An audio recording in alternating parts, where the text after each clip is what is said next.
The 42nd chapter of the book of Isaiah in the Bible clearly foretells the coming of an Arabian prophet, specifically Prophet Muhammad, peace and blessings be upon him. Isaiah describes itself as a prophecy about the future. God states that, "The former things have taken place, and new things I declare." God starts the chapter by drawing our attention to a very special person that he will send. He describes this person as my servant, whom I uphold, my chosen one in whom I delight. At least 3 of the names of the Prophet Muhammad are mentioned: servant, chosen one, and in whom I delight. Isaiah is originally written in Hebrew. Arabic and Hebrew share a lot of common words because they are both Semitic languages. Isaiah uses the Hebrew word ebed for servant. The Arabic word for servant is abd. Prophet Muhammad is known as God's servant. In Arabic, Abdullah. Chosen one is Mustafa in Arabic. This is another of the names of the Prophet Muhammad. The one in whom God delights in shows that this person is beloved to God. Habibullah in Arabic, which means beloved of God, also happens to be one of the Prophet Muhammad's names. In Isaiah, God also reveals the location of this special person. He states, "Let the wilderness and its towns raise their voices. Let the settlements where Kedar lives rejoice." Out of all the nations on earth that God inspired Isaiah to mention, he chose to highlight Kedar's location, so we should pay special attention. Throughout the Bible, Kedar and his sons are linked to Arabia. For example, the book of Ezekiel tells us that Arabia and all the princes of Kedar were your favorite dealers in lambs, rams, and goats. In these they did business with you. In Isaiah, God goes on to narrow the location down further to a specific city within Arabia. He states that the people of Selah should sing for joy. Let them shout from the mountaintops. The place Selah pinpoints the exact location in Arabia. The place being spoken of is the city of Medina in Saudi Arabia, because Selah is the name of a famous mountain in Medina. Medina was the city of the Prophet Muhammad. An important point worth mentioning is that historically we know there was a presence of various Jewish tribes in Medina before the advent of the Prophet Muhammad. Both Jewish historians and Islamic history records this fact. The question then arises, why were there numerous Jewish tribes within Medina? The answer is that the learned Jews were aware of this prophecy in Isaiah and were anxiously awaiting the coming of a new prophet. Islamic history records the fact that whenever a dispute arose between the Jews and the Arabs in Medina, the Jews used to taunt their pagan Arab neighbors by saying, "When our prophet arrives, we shall obliterate you." The Quran also affirms this.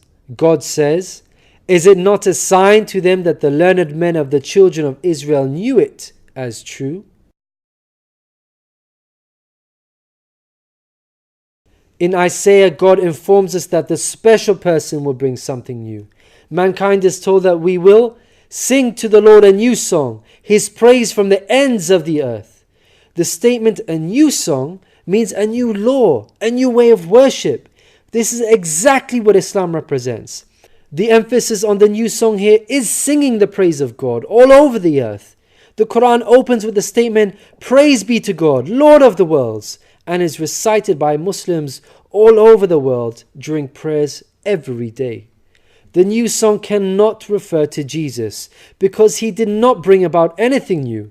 Rather, he confirmed the law of Moses that was already there. In the Gospel of Matthew, Jesus said, "Think not I am come to destroy the law or the prophets. I am not come to destroy, but fulfill." Jesus obeyed and followed the law of Moses throughout his life. Jesus didn't sing a new song. He sang the same song of Moses, the Torah. Moreover, the disciples of Jesus also followed the law of Moses, even after Jesus departed. In the book of Acts, we are told that the disciples looked to the Torah for guidance. For the law of Moses has been preached in every city from the earliest times. In Isaiah, God emphasizes the universal mission of the coming person by mentioning that he will be made a covenant for the people and a light for the Gentiles. Gentiles means non-Jews. The Quran confirms the Prophet Muhammad, peace be upon him, was sent to the whole of mankind, Jews and Gentiles alike. In the Quran, God tells us, "We have sent you, O Prophet, as a bearer of glad tidings and a warner for the whole of mankind, but most people have no knowledge." The verse in Isaiah cannot apply to Jesus, because in the Gospel of Matthew, Jesus said, "I was sent only to the lost sheep of Israel." In Isaiah, God further states that he will lead the blind by ways they have not known. Along unfamiliar paths I will guide them.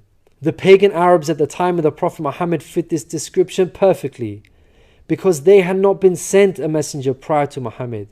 The Quran bears witness to this. God states that Muhammad was sent to warn a people to whom no warner has come before.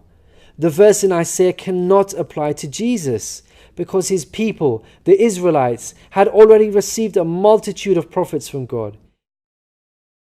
In Isaiah, God emphasizes that this special person will be sent to those who trust in idols, who say to images, "You are our gods." The whole of Arabia at the start of Muhammad's prophethood consisted of idol worshippers.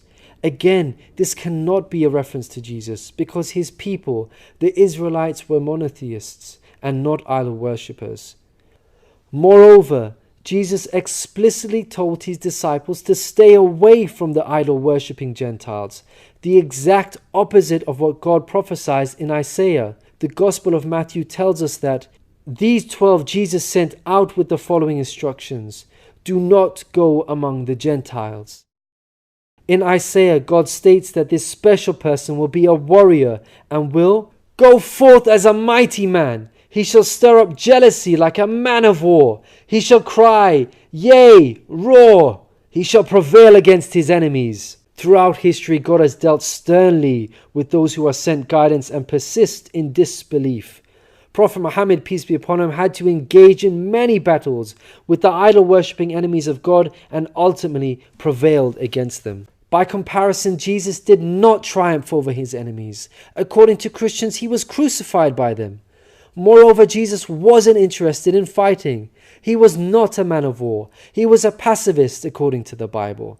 He said such things as, "For all who draw the sword will die by the sword," and "My kingdom is not of this world. If my kingdom were of this world, then would my servants fight." In Isaiah, God gives us a list of momentous achievements for this special person. Chief of these is that the idol worshippers will be turned back in utter shame.